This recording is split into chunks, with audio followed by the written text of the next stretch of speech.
He read her letters and learned about the money and the name Mr. Holywood.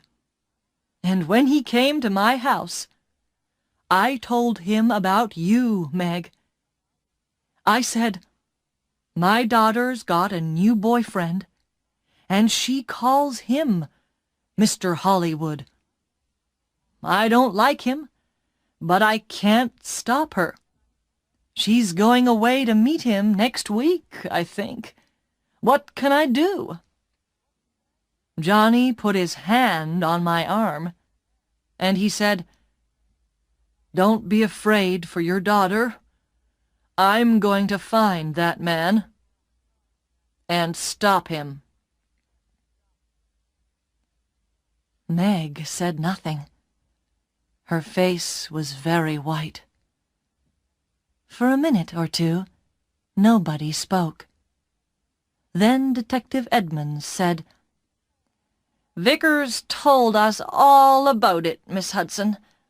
He followed you to Whistler and saw you with... Nick began to understand.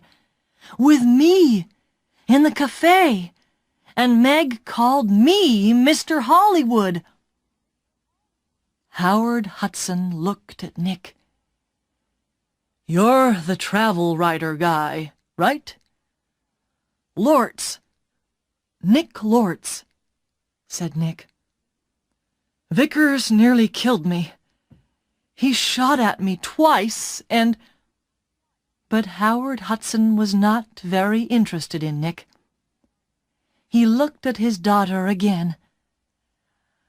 How much money did you give him, Meg? He said.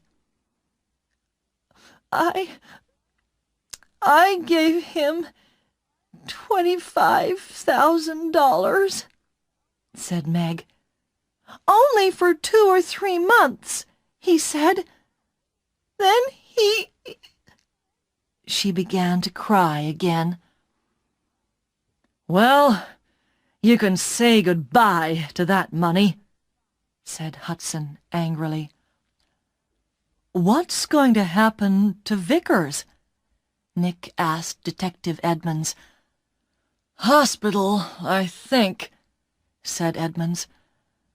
Okay, he shot at you, and about 50 people saw him. But he's not a well man. The doctors are going to put him away in a hospital. Howard Hudson stood up.